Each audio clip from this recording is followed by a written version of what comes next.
कहते हैं कि अगर सपनों को पूरे दिल से देखो और उसे पाने के लिए शिद्दत से कोशिश करो तो सपने जरूर पूरे होते हैं। और ऐसे ही सपनों को पूरे होने और लाखों विद्यार्थियों को प्रेरित करने की कहानी है महाराष्ट्र के मेड़घाट गांव के रहने वाले किशोर बेटेकर की, जिसके पास मुंबई, दिल्ली, पुणे जैसे स्टूडेंट्स की तरह पढ़ने की सुविधा तो छोड़िए, ढंग की स्कूल नहीं थी। लेकिन आज इसी किशोर ने ब्रिटेन की 55 लाख रुपए की स्कॉलरशिप हासिल की है और अब वो जल्द ही ब्रिटेन जाकर अपनी पढ़ाई और सपनों को पूरे करने वाला है। प्राथमिक एजुकेशन अनुज चतुर्जी के आदिवासी आश्रम शाला से पूरा किया है और उसके बाद आदिवासी आश्रम शाला अतरू से मैंने 8वीं से 10वीं तक की पढ़ाई हुई है और 11वीं 12वीं मैंने साइंस में किया है शासकीय आदिवासी आश्रम शाला जारीदा। और उसके बाद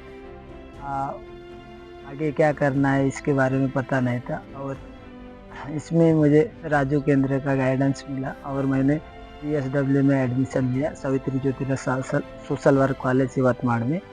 और उसके बाद एकलव्य से मैं 2019 से जुड़ गया था और जिसके माध्यम से मुझे TSNET का बारे में पता चला, अलग अलग फेलोशिप के बारे में पता चला, जैसे कि गांधी फेलोशिप, शिवा फेलोशिप, गुंज फेलोशिप और साथ में कुछ सेंट्रल यूनिवर्सिटी के बारे में पता चला, जिसमें मैंने TSNET के एग्ज़ाम दिया और जिसमें मेरा MA एजुकेशन के लिए सिलेक्शन हो गया था।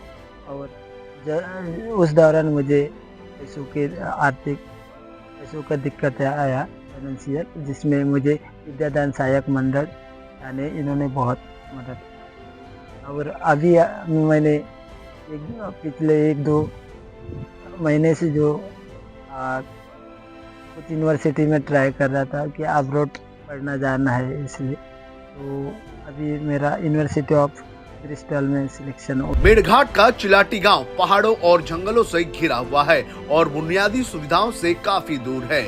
यहाँ बहुत कम घरों की बस्ती है और शिक्षा की सुविधाएं भी सीमित हैं। ऐसे माहौल में किशोर का बचपन बीता।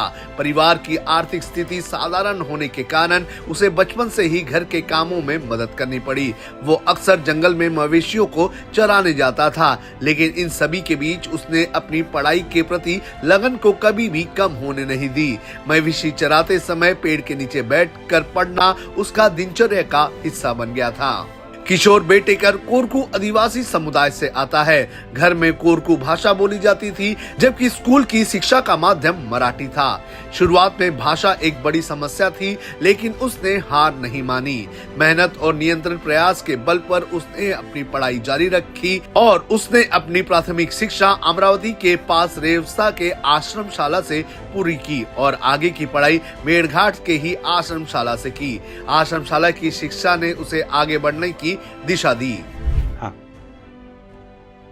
बहुत परेशान था। कैसा पहले छोटा टाइम में तो ऐसा गया बोलते रहता था, कोई नदी तरफ घूमता था, कोई कपड़े नहीं मिलता था उनको।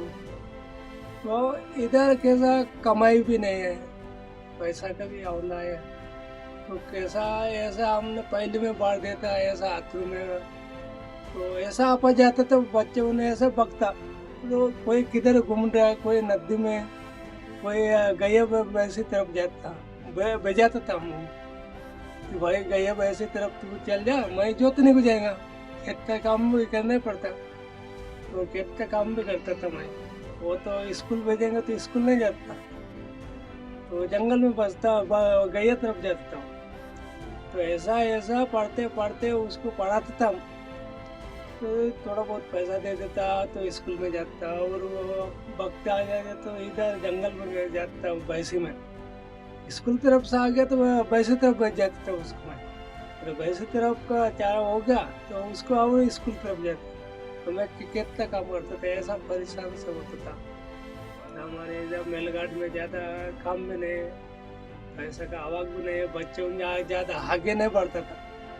बात दूसरी तीसरी पढ़ जाता भाई, ऐसे ही काम करता था, खेती का ही काम करता था, तो उतना आगे तक नहीं पहुँचा। अभी भी मेलघाट का पोता हूँ, तो हमको अब बम्बई में पढ़ गया हो, बम्बई से लंदन जा रहा था, हमको अच्छा माँ बाप को अच्छे खुशी मन रहे, कि अच्छा भाई मेरे बच्चा वहाँ तक जा रहा हो तो हमको अच्छा लग रहा हो, हमारा परिवार को भी हमको भी अच्छा लगा। अब जंगल से शुरू हुआ किशोर का ये सफर 7 समंदर पार पहुंच चुका है।